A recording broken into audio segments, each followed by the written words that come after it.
Welcome back to my channel for another video. Thank you for watching this video.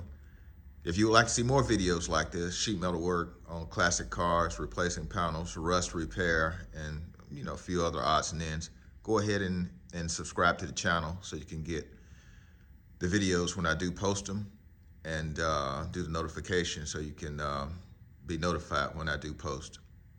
This is a 1969 Camaro trunk pan.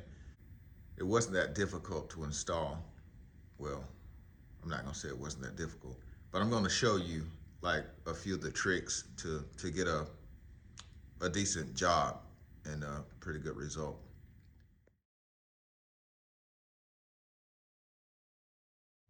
This car gets its structural integrity from, of course, all the components being bolted together or welded together and bolted in some places, but mostly welded. So I have these drilled out. This panel is separated from the next panel, which is the trunk pan. It's attached to this frame rail that goes back, being that it's a unibody car. So it's losing the structural integrity when you take the spot wheels out. And so I'm going to pull down and push up on this bracket in which the bumper attaches to. And you'll see it move over here. And so that's why it's important to reinforce it. If you look between the welds and the metal is reflecting the light, and you can see the actual metal moving behind this panel, which is attached. You see it moving? So that's with not very much pressure at all. So I'm going to have to reinforce it. After I reinforce it, I'll show you exactly what I did, but I'm not going to really show the whole process of the reinforcement.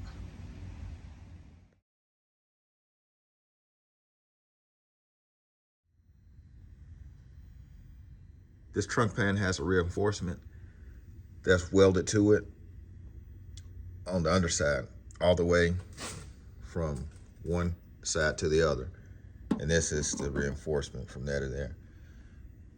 That's the thinner sheet metal. That's the thicker sheet metal for the reinforcement. You're gonna have to drill the spot welds out. Well, you don't have to, but that's how I'm going to do it. I see it the easiest way to do it from what's attached to the reinforcement. So I could try to get it from the top side, but it would take grinding or drilling through both of these panels because it's one attached to the other, so it's thicker. Plus the ergonomics from the inside there, it's not going to be so great, being that this is going up about where the seat area is, where the back seat is, and there's a brace there, kind of like the seat sub frame or whatever, the seat frame or sub frame that you put the seat on. So underneath would probably be best. After taking a scraper and scrape the undercoating off, and it's kind of reveal the low spots where the spot welds are, here, here, here, here, and there. So I'll just take a punch and punch it and just drill it, pilot drill it, and then open it up with a uni bit until it, cuts through the spot weld, and it'll free it up. This is where the pan comes down. It'll trick you if you're not careful, but it comes down and it goes underneath the floor pan, the actual, passenger compartment floor pan. The trunk floor is this part. The passenger compartment is this part. That's the floor pan for the passenger compartment. And this is the trunk. So it comes down and you can hear it drop off. So this is on top of that. So keep that in mind. So what I'm going to do is I'm going to try to come across and cut without cutting through to the other pan for the passenger compartment, and just try to start grinding and peeling it back because it has so many spot welds. In this area, it's just one after the other, one here, here, here, here, here. So it was put together fairly well. So I'll have to take my time and just grind it, cut it, and just try to peel it back without ruining the floor pan. Another tip is to try not to get this confused with the where the trunk floor ends. This is actually that brace. From here to here is braced, and then that's the edge of the trunk floor right here. So don't get that confused. I'll back up a little bit and try to give you more in the frame or the shot. You can see more of what I'm talking about. And I've already cut out some of it. I like to cut mine out in sections and just kind of keep going until I get it all cut out. I'm not concerned about cutting it out in one piece because we have all new sheet metal in the back. It was available to purchase, so that makes it a lot easier. After taking a look at the replacement pan,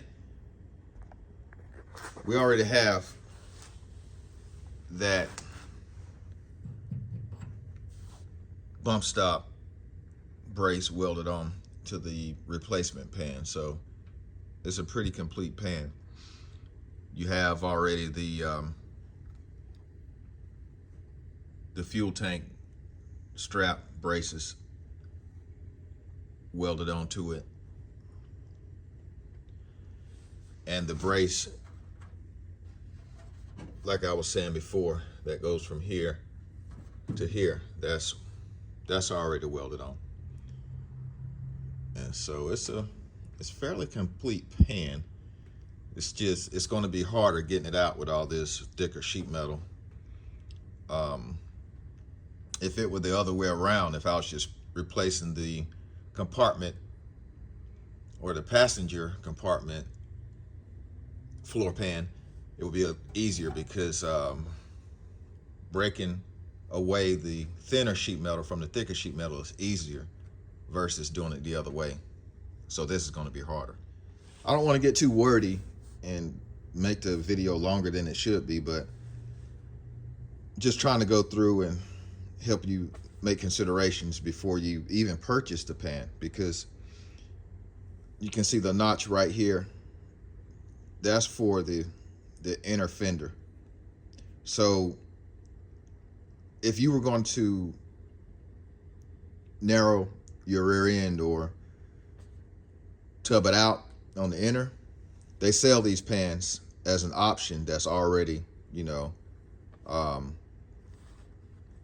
tubbed out, or this is already made to accept the inner tubs if you were going to do it that way. So you kind of want to plan ahead so you won't have to, go back and take the pan back once you figure out, I want to go ahead and tub it out and put wider wheels on the rear. But, that's something you have to consider or should consider before you even purchase the pan. You kind of got to plan ahead and just kind of plan your build ahead. I went ahead and cleaned it up so I wouldn't miss any spot welds, because that's the worst thing, to miss one and you go to take it out and you still have one and you just can't figure out why it won't come out. You can see them a lot better now. There's quite a few of them. Stick of metal, so it'll take a little bit longer to drill. Like I say, just punch it with a center punch so the drill bit doesn't walk on you. This is what I use to, a wire wheel to knock off all the coating that's on it to get it down to the metal. But this is a pretty good quality wheel. But if you get one that's cheaper, and this one might do it too, you have to wear your face shield, safety glasses, and all your PPE, because these things, they'll come out with this going to high revolution and they'll stick in your skin, your clothing, or whatever, and If you're not wearing face protection, eye protection, it could very well just stick in your eye. So if you're going to use it, protect yourself. You're just gonna have to cut, wiggle, grind, twist, and just take the pieces out a little piece at a time. But take your time to do it, and so you don't damage the other sheet metal that you're going to use, like the frame rails and the inner fender wells. If you take time to do it, and just like do it with a scalpel instead of an axe, per se, then you're going to be doing yourself a favor, because putting it back, you're not going to have to do a whole lot of dollying. You'll have to do a lot of slicing and dicing to get it out, but you can take out larger sections if you want to cut out larger sections around the frame rail. But once you get up around the floor pan area of the passenger compartment, the metal gets thicker. So my advice is to just go ahead and dice it up, but don't cut through the frame rail, and take it out little sections at a time. There's a little gap between the frame rail and the trunk pan, but I can deal with that. Which I don't know if it's on the frame or the pan, whichever. But I'll put it together with self-tapping screws. Just I usually assemble it with self-tapping screws, and I'm gonna build the whole car back with self-tapping screws, with the whole back half, quarters, top, all that stuff, the rear tail light panel. And once I do that, we'll figure the whole thing out of what's not in place and what's in place. Everything fits up well, then we're just gonna weld it up. These pans are pretty complete. They include all the shock tower mount, the mount or the hole that's threaded for the bump stop for the rear axle. It includes the brace for the fuel tank, and of course it includes that for the hump, the tunnel reinforcement. We removed it. It was in the way. I'll put it back once I'm done. But it's a fairly complete pan. I like it.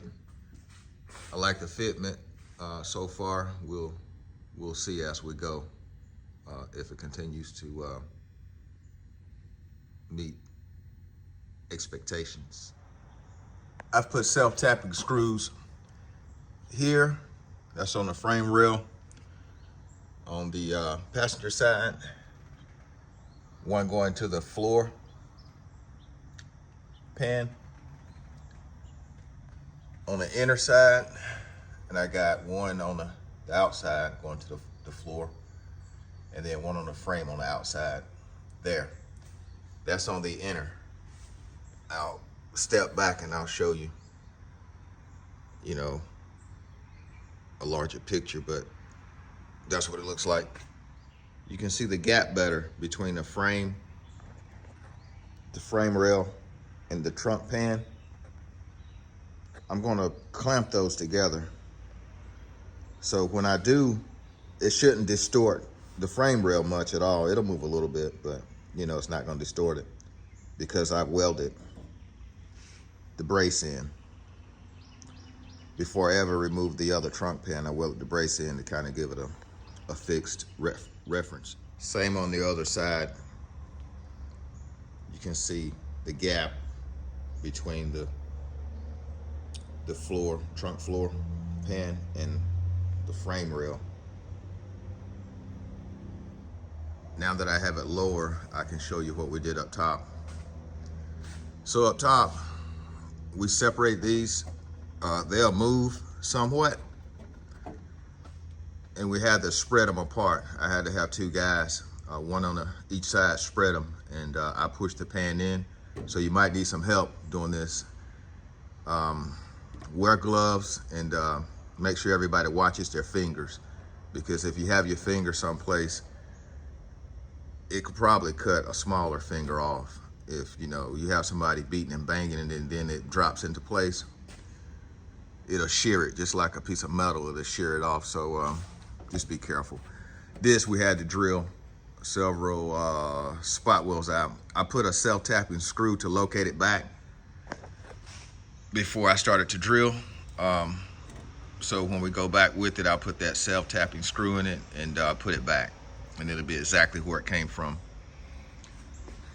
So even before I put it back, I'm just gonna put everything together anyway, so I'll just put it back with that self-tapping screws on both sides. And because you can see how flimsy it is, this stuff, it moves a lot once you take it apart, and it's just bizarre how much structural integrity you have when you weld it all back together. I have it clamped, so it brought it together. So now I'll just take a hammer, get up under there, right here, and just go ahead and, you know, planish it together. Right here too. Well, the rail was bent down, you know, in the process of removing the old pan. I've run into my first, it's not a problem, it's just not the way it was. This is the way it was. This lower valence, the sub panel for the valence, this is the bracket for the gas tank that runs under. The gas tank sets on it and it straps over. This right here, spot welded to the valence. There's a gap on the aftermarket pan on both sides, so I'll resolve that and I'll show you how. From underneath the vehicle, you can see the gap between the brace and the rear valence sub panel. So what'll happen is, it's like my mom used to say, if push comes to shove, after I've assembled everything and that gap is still there and this is in the right place after, you know, everything's been assembled and it looks like it's in the right place, I'll just end up cutting this and just extending it, and, you know, until it touches the lower valence sub panel. I have clamps holding it. You want to use a heavier duty clamp, so I use this one to actually squeeze them this way. These two panels, the lower valence panel and the trunk floor, you want to squeeze them together. So that's how I accomplish that. You can see on this side it hasn't been compressed, so it's still hanging out past the edge of the trunk floor pan.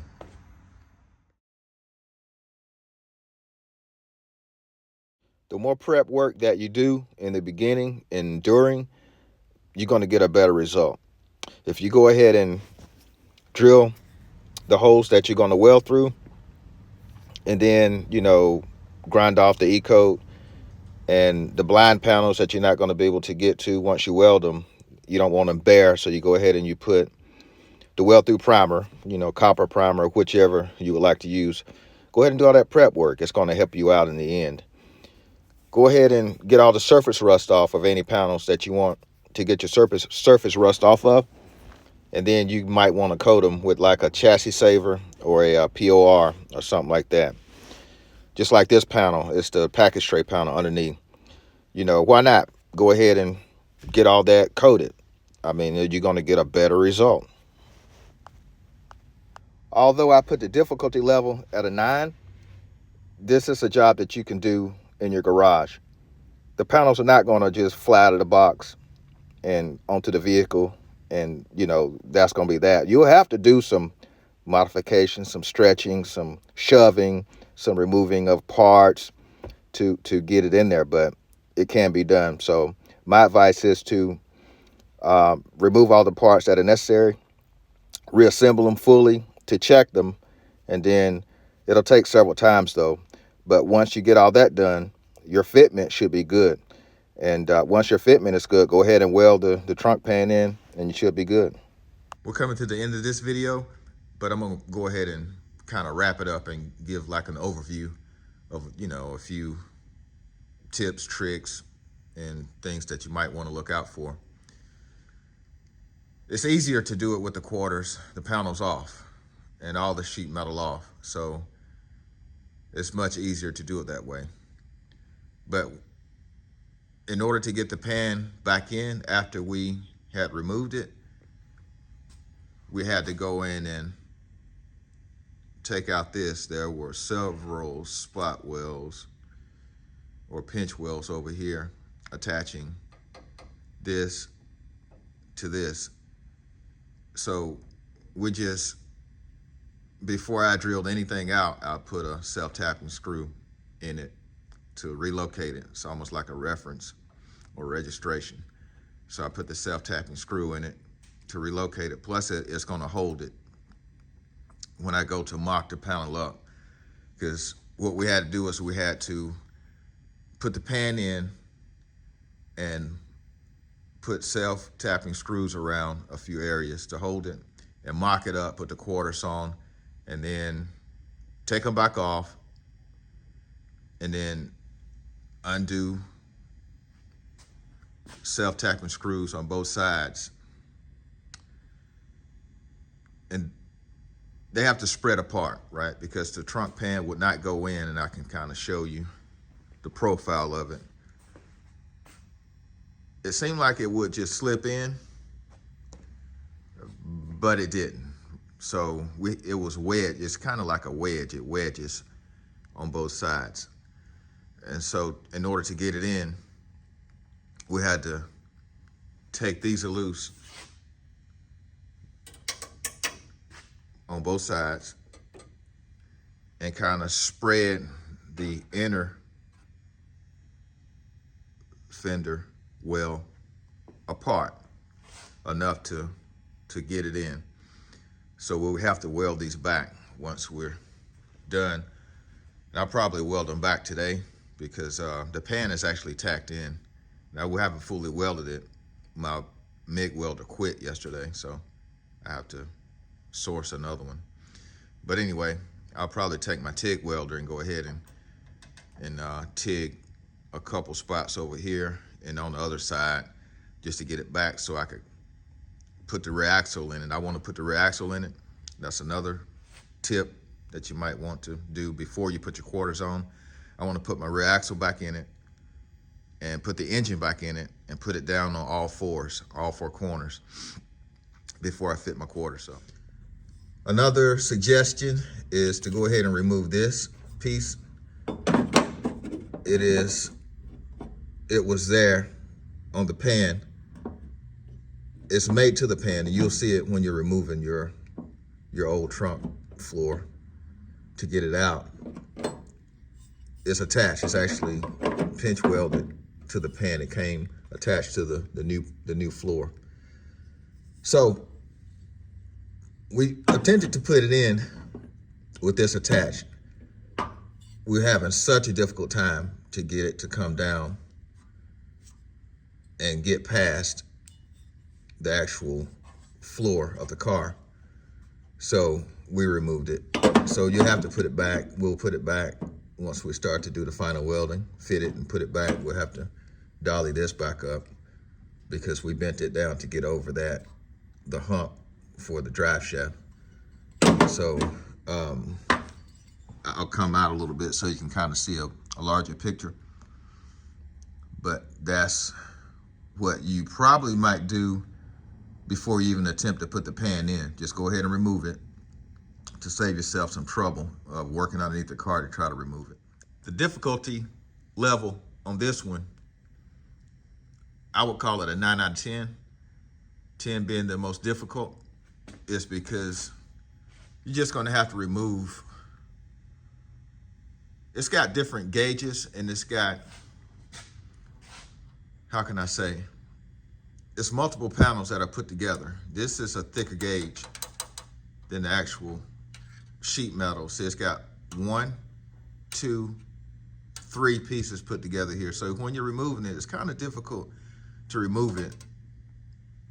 You're gonna have to cut it in many, many pieces and slice it to get it out. That's how I suggest that you get it out.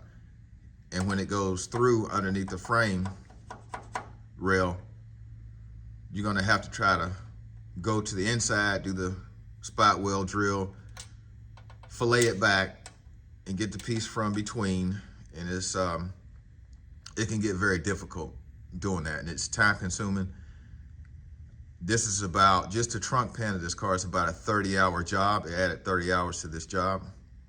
So just expect at least 30 hours. You might be able to do it in less time, but when you add in the extra person that you gotta have to push the trunk pan past here, then, and you know, wedge it out, you might wanna have 2 people to try to push it in, or 3 people. I had 3 people. You know, 2 people on each side to kind of pull the inner fenders apart, and then 1 person to push it through. The next thing is, this is a CHL trunk floor.